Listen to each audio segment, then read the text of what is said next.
사실 환자분께서는 본원에서 마지막으로 진료를 보고 여기에서도 빗번짐 원인을 못 찾으면 정신과에 입원하기로 예정이 되어 있던 분이었어요.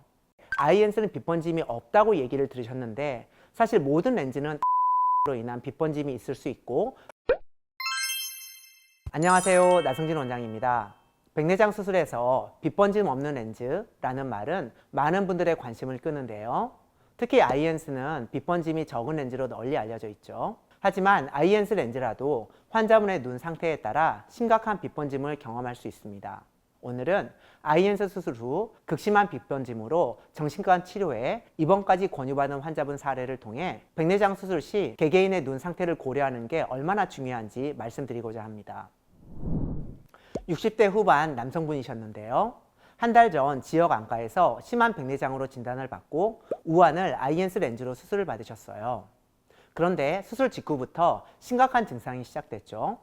어두운 곳에서 달무리처럼 동그랗게 빛이 번져 보이는 거예요. 수술한 안과를 포함해서 세 군데 안과를 방문하셨지만 모두 같은 대답을 들으셨어요. 아이엔스는 빗번짐이 없는 렌즈로 유명한데 빗번짐이 있을 수가 없다. 아마도 심리적인 문제일 것 같다. 라고 말이죠. 결국 정신과에서 신경안정제까지 처방받으셨는데요. 한 달이 지나도 증상이 전혀 호전되지 않자 정신과 전문의로부터 정신과 병동 입원을 권유받고 있는 상황이었어요. 본원에서 정밀검사를 진행해 보니 중요한 특징을 두 가지 발견할 수 있었는데요. 먼저 환자분은 동공 크기가 일반 사람들보다 훨씬 컸어요. 보통 어두운 곳에서 동공이 6.5mm 정도 커지는데 환자분은 무려 8mm였죠. 또 0.75디옵터의 난시가 있었는데 이를 교정하면 시력이 0.8에서 1.0까지 좋아졌습니다. 하지만 교정을 하더라도 어두운 곳에서의 빗번짐은 여전했어요. 그렇다면 도대체 뭐가 문제였을까요? 인공수정체의 가장자리를 통과하는 빛이 급격하게 꺾이면서 생기는 현상이 있습니다. 전문 용어로는 엣지 글레어라고 하는데요. 이게 달무리처럼 보이는 빗번짐을 일으킬 수 있어요. 특히 아이엔스처럼 가장자리가 각진 렌즈의 경우 둥근 렌즈에 비해서 이런 현상이 더 뚜렷하게 나타날 수 있고 이렇게 동공이 크면 더욱 심해질 수 있습니다. 사실 이런 엣지 글레어는 보통 시간이 지나면서 자연스럽게 좋아지는 경우가 많은데요. 수정체 낭과 인공수정체가 붙고 주변부 수정체 낭에 약간의 혼탁이 생기면서 빛이 통과하기 어려워지기 때문이죠. 하지만 동공이 큰 경우에는 증상이 지속될 수 있습니다. 일단 환자분과 가족분들께 이 증상은 실제로 존재하는 증상이고 절대 정신과적 문제가 아니라는 점을 설명드렸고요. 엣지 글레어가 더 적은 렌즈로 교환하고 동공을 작게 하면 해결이 가능하다고 말씀드렸습니다. 환자분과 가족분들께서 이왕이면 렌즈를 교체하는 거라면 다초점 렌즈로도 가능한지 문의하셨는데요. 마침 큰 동공에서도 빗번짐이 적고 엣지 글레어가 적은 프리시즌 다초점 렌즈가 있어서 이것을 추천해 드렸어요. 수술 다음날 시력이 1.0이 나왔고 가까운 것도 제2포로 잘 보셨습니다. 무엇보다 엣지 글레어가 많이 줄었다고 하셨어요. 여기에 동공을 작게 하는 안약도 처방해 드렸죠.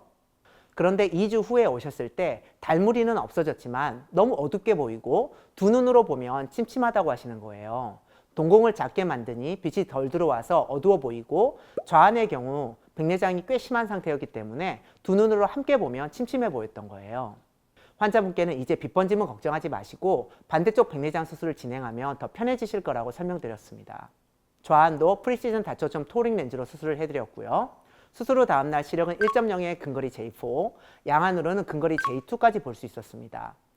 그때 처음으로 환자분의 웃는 얼굴을 볼 수 있었어요. 현재는 안약으로 동공을 조절하면서 경과를 보고 있고요. 3개월 후에도 달무리가 만약에 남는다면 동공 성형술로 동공을 작게 만들 계획입니다. 사실 환자분께서는 본원에서 마지막으로 진료를 보고 여기에서도 빗번짐 원인을 못 찾으면 정신과에 입원하기로 예정이 되어 있던 분이었어요.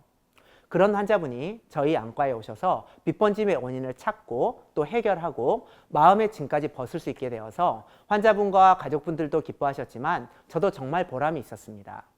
이분이 타 안과들에서 진료를 볼 때 아이엔스는 빗번짐이 없다고 얘기를 들으셨는데 사실 모든 렌즈는 엣지 글레어로 인한 빗번짐이 있을 수 있고 동공이 크면 이 증상이 더 심해질 수 있다는 점을 말씀드리고 싶습니다.